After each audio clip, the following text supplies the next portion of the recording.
Welcome to Suman TV. నేను మీ గౌస్. ప్రస్తుతం అన్నమయ్య జిల్లా గాలివీడు మండలంలో ఉన్నటువంటి భారత్ పెట్రోల్ బంక్ దగ్గర అయితే ఉన్నాము. ఈ రోజు ఇక్కడ ముఖ్యంగా యుద్ధం కారణంగా పెద్ద ఎత్తున ఇక్కడ వాహనదారులు అయితే పెట్రోల్ దగ్గర అయితే పెద్ద ఎత్తున గుమ్మగూడి జనం అయితే మనం చూస్తున్నాము.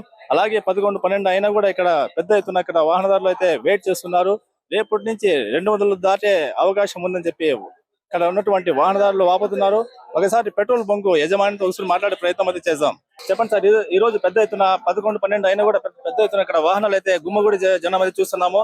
రేపటి నుంచి 200 దాటే పెట్రోల్ అనే అవకాశం ఉందని చెప్పి ప్రజలైతే అపోహలు చెప్తున్నారు. దానికి మీరేం? ఇప్పటికైతే ఎటువంటి న్యూస్ మాకైతే తెలీదు, కానీ ఎక్కడో మరి ఎవరికి తెలిసిందో మనకు తెలీదు. ఒకసారిగా వెహికల్స్ అన్ని 2 వీలర్స్ ఎక్కువ అయిపోయినాయి. పెట్రోల్ దగ్గర దగ్గర ఇప్పటికే 6,000 లీటర్స్ పైన వెళ్ళాయి. రేట్ పెరిగిందనే వాస్తవం అయితే మాకైతే తెలియదు ఇప్పటి వరకు అయితే. మేమైతే రెడీగా స్టాక్ అయితే మాకు ఫుల్ గా ఉంది, నో ప్రాబ్లం. 11 అయినా కూడా పెద్ద ఎత్తున వాహనదారులు ఇక్కడ వచ్చి గుమ్మగూడినారు. వస్తానే ఉన్నారు. వెహికల్స్ అయితే ఒక్కొక్కరు 200, 300 పట్టుకునే వాళ్ళు ఇప్పుడు 1000 కానీ 1200, 13 ఫుల్ ట్యాంకులు అన్ని వెహికల్స్ అన్ని ఫుల్ ట్యాంకే పట్టుకుంటున్నారు అన్ని. మాకైతే స్టాక్ అయితే హెవీగా ఉంది, నో ఇష్యూ, ఏ ప్రాబ్లం అయితే లేదు. మాకు ఎప్పటికప్పుడు డైలీ మేము క్వాలిటీ ఎట్లా మెయింటైన్ చేస్తాం, స్టాక్ కూడా ఎట్లా ఉంది కాబట్టి ఎక్కువ కస్టమర్స్ కూడా ఎక్కువ వస్తారు. దానితో బయట కూడా కొంతమంది రేట్ ఎక్కువ పెరుగుతుందని చెప్తున్నారు కాబట్టి అది రూమర్స్ అనుకుంటున్నాను, నాకైతే తెలియదు ఇప్పటివరకు అది విషయం. చెప్పండి, ఈ రోజు పెద్ద ఎత్తున పెట్రోల్ బంకు దగ్గర గుమ్మగూడారు. అలాగే పెట్రోల్ రేపు నుంచి అధిక సంఖ్యలో పెరుగుతుందని చెప్పి జనాలు అయితే వాపుతున్నారు. దీనికి మీరు ఏం చెప్తారు? నా పేరు శ్రీనివాసులు. పశ్చిమాసియా యుద్ధ వాతావరణం నెలకొన్న సందర్భంలో ఇక్కడ పెట్రోల్ ఇరాన్ నుంచి మరియు మిగతా గల్ఫ్ దేశాల నుంచి పెట్రోల్ సరఫరా కాదని చెప్పేసి మా ప్రజలందరూ కూడా ఆతృతతో క్యాన్లలోనూ బైకుల్లోనూ పెట్రోల్ పోయించుకోవడం జరుగుతుంది. ఎందుకంటే నిత్యావసరాలు పరంగా కానీ ప్రజలకు ఇబ్బంది కలగవచ్చు. మరియు పెట్రోల్తో చాలా అవసరం ఉన్నందువలన ప్రజలు వివిధ పనుల మీద పోవడం వలన ఎందుకైనా మంచిదని చెప్పేసి ప్రజలందరూ కూడా ఆతృతతో చాలా మంది ఇక్కడ గుమ్ముకోవడం జరిగింది.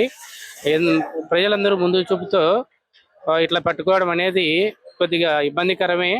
కానీ ప్రపంచ దేశాలన్నీ కూడా కొద్దిగా ఆలోచించి ఈ పశ్చిమాసియా సమస్యను వీలైనంత వరకు రూపుమాపి ప్రపంచ దేశాలన్నిటికీ కూడా ఎటువంటి ఇబ్బందులు లేకుండా కలుగజేస్తారని చెప్పేసి అందరు దేశాధినేతలు కానీ ఐక్యరాజ్య సమితి వాళ్ళు కానీ కొద్దిగా ఆలోచించి ప్రజలకు ఇబ్బంది కలగకుండా చూస్తారని నేను తెలియజేసుకుంటున్నాను.